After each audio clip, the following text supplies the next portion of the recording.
Vamos a ver entonces cómo hacemos para plantear el método simplex en este primer video. Una de las cosas que vamos a hacer en primer lugar, ¿se acuerdan que teníamos dijimos, el modelo estándar con las inecuaciones y la función de objetivo, ¿sí? Y las condiciones de no negatividad? Y decíamos que, bueno, el método simplex es un método algebraico, ¿sí? O sea que una de las primeras cosas que vamos a tener que hacer es transformar este modelo, ¿sí? Estándar en el modelo extendido, que digamos son ecuaciones, ¿sí?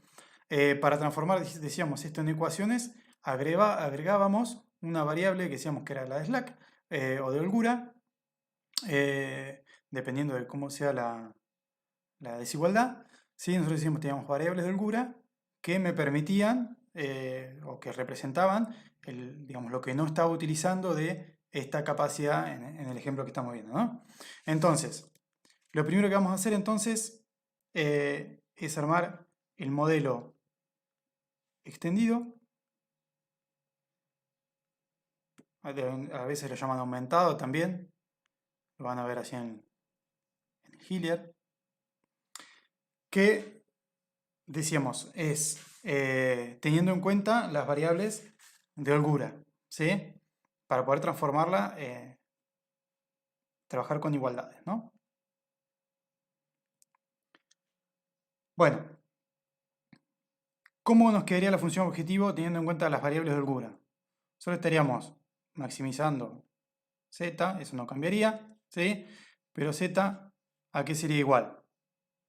6,25 x1, eso no cambia, más 5,2 x2, eso tampoco cambia, más vamos a incluir las variables de holgura. ¿Por qué? Porque nosotros queremos, decíamos que es un método algebraico, vamos a armar una tabla para trabajar con todos los valores, ¿sí? Pero entonces, acá tenemos que estar sumando también las variables de holgura. Si ustedes, la idea es que esto estén siguiendo el apunte, ¿sí? Nosotros le pusimos S1 por 0 más S2 por 0. ¿Por qué? Porque no suman nada a la función objetivo las variables de holgura, ¿sí? Es algo que si yo tengo un sobrante de alguna, en este caso del stock de piezas, no me va a estar sumando nada. S3 por 0 más S4 por 0. Tenemos 4 variables de holgura, ¿por qué? Porque tenemos 4 restricciones, ¿sí? Son las 4 que tenemos acá. S1 va a corresponder a la restricción 1, S2 a la restricción 2, S3 y S4. Bueno, ¿cómo cambian ahora las restricciones? ¿Sí? Decimos que las transformamos en igualdades. Vamos a ponerle el nombre igual a, ¿cómo va a ser? 6x1 más 2x2 más S1, ¿sí? Más, ¿qué vamos a ponerle? Las otras variables, ¿sí? S2, S3, S4 y bueno, y nada más, ¿sí? S1 va a estar acompañada del coeficiente 1, ¿sí? Porque en este caso va a tomar un valor, más S2 por 0, porque acá no va, es el sobrante, digamos, de restricción 2, más S3 por 0, más S4 por 0, y en este caso sí, igual a 180. Lo que me permite la variable de holgura es pasar a la inecuación, de la inecuación a la ecuación. ¿Sí? Bueno, en este caso vamos a empezar a ir un poco más rápido, así de la misma manera S1 acá no va a tomar valor, ¿sí? Pero sí S2, que es la variable de holgura de esta restricción.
Bueno, completamos entonces nuestro modelo aumentado o extendido, ¿sí?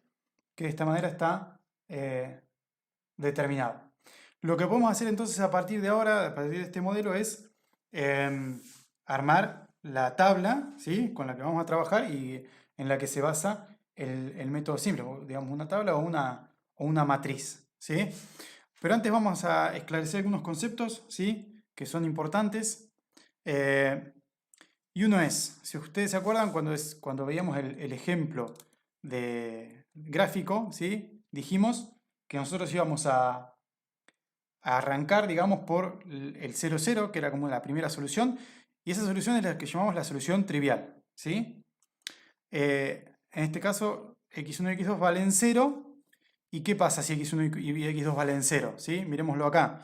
Si x1 es 0 y x2 es 0, ¿qué variables toman valor? S1, que va a ser igual a 180, porque no estamos usando nada de la pieza A, ni de la pieza B, ni de la pieza C, digamos, ninguna pieza, y entonces las variables de holgura son iguales a la disponibilidad, que es la que tenemos acá.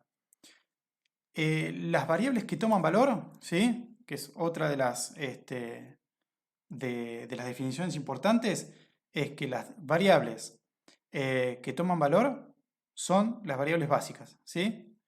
Entonces, nosotros llamamos las variables básicas son aquellas que toman valor, ¿sí? En una solución particular que vamos a estar analizando. Básicas o en base, ¿no? También las llamamos. Y las que no toman valor son las variables no básicas, ¿sí? No básicas, no toman valor. Decimos también que no están en base, ¿sí?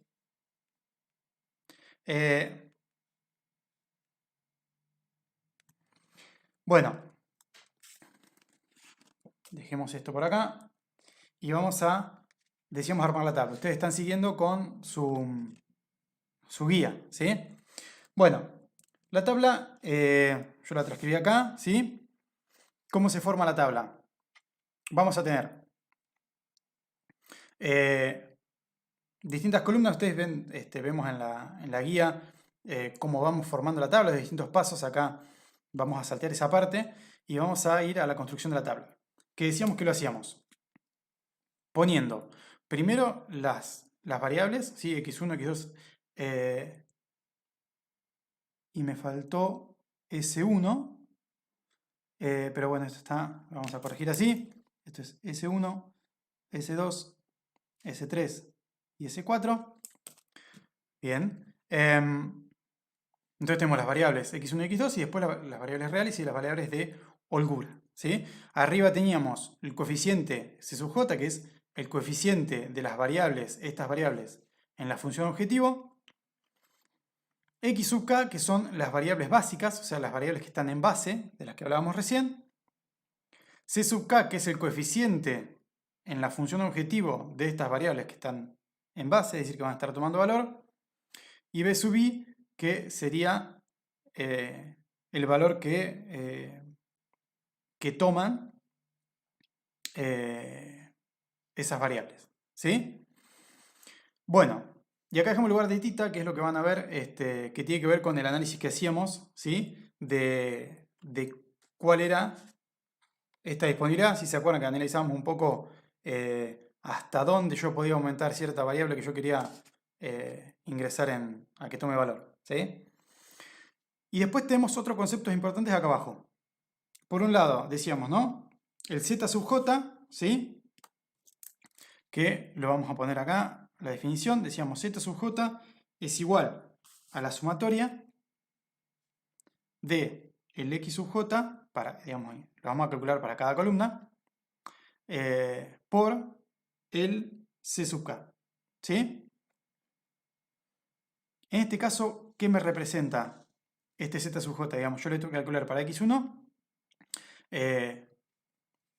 y va a ser x1, el valor que yo tenga en esta casilla, por el valor en la función objetivo de esta variable que está en base, ¿sí?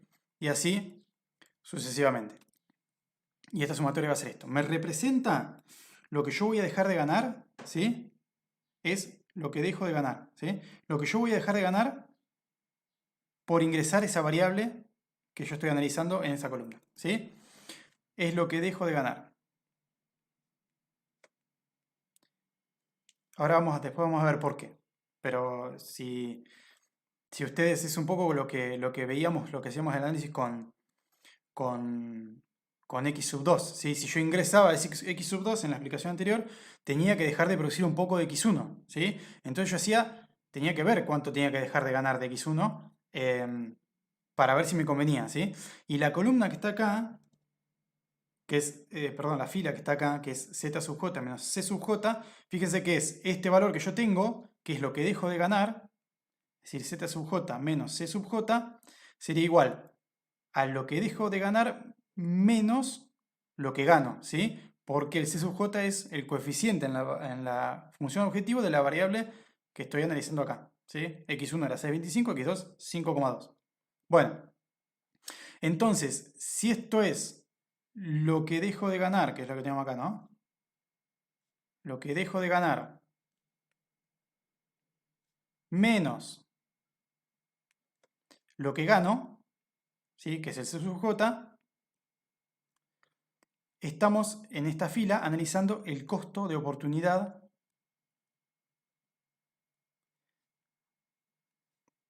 de ingresar esa variable, ¿no? Esa variable que está en esa columna. Bien. De esta manera yo puedo empezar a armar la primera tabla que la hacemos con la solución trivial que decíamos, ¿no? X1 y X2 no toman valor, ¿sí? Y la solución trivial va a ser lo que decíamos, ¿sí? Estas dos valen 0. Vamos a tener en base, o como variable que toma valor, S1, S2, S3 y S4. ¿Cuáles son sus coeficientes de la función objetivo? 0. Y después tenemos, ¿qué valor van a tomar? Bueno, 180, 720, 400 y 210. Después acá que vamos a tener eh, las distintas restricciones. ¿Sí? Estamos poniendo en esta matriz, ¿sí? Cuáles son los coeficientes tecnológicos de cada una de las variables. Esta restricción, vamos a poner estamos analizando la fila de la pieza, de la restricción de la pieza A, entonces acá vamos a transcribir el 6, el 2, acá decíamos el 1, 0, 0, 0, ¿sí? Después tenemos 15, 12, y la particularidad es que en esta tabla cada vez que una variable entra en base va a tener un vector unitario, ¿sí? Es decir, que la variable, como ustedes ven acá, S1, S2, S3 y S4 están en base, entonces tienen un vector unitario asociado. 4, 10, 0, 0, 1, 0. Y por último, 3, 5, 0, 0, 0, 1. ¿Sí? Y los z sub j, bueno, en este caso vamos a poner 0. Acá lo que vamos a ver es el valor de la función objetivo, ¿sí? En esta columna. Después lo vamos a ver. Y en este caso, si hacemos 6 por c sub j, c sub k, en este caso son todos ceros, así que vamos a tener todos ceros, ¿sí? ¿Por qué? ¿Qué dejo de ganar por dejar, digamos, por sacar a las variables de holgura de tener valor? Nada, no dejo de ganar nada porque en realidad no me están aportando nada a la función objetivo, ¿sí?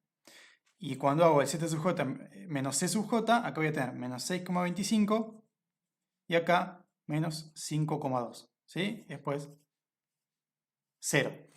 De esta manera yo obtuve la primera tabla y a partir de acá voy a poder empezar a desarrollar realmente el método simplex, ¿sí? Estos son los pasos que veíamos, ¿sí? ¿Cómo evalúo yo si es una solución óptima? Y si tengo un costo de oportunidad negativo para ingresar esa variable, ¿sí? Si yo tengo un costo de oportunidad negativo para ingresar una variable, quiere decir que yo esta solución todavía la puedo mejorar. ¿Cuál variable voy a ingresar para tomar? Y la que tenga el costo de oportunidad más negativo, es decir, que es la que más me va a hacer aumentar la función objetivo. Bien, de esta manera terminamos esta primera parte y ahora vamos a ver cómo iteramos dentro del método simplex a través de la tabla.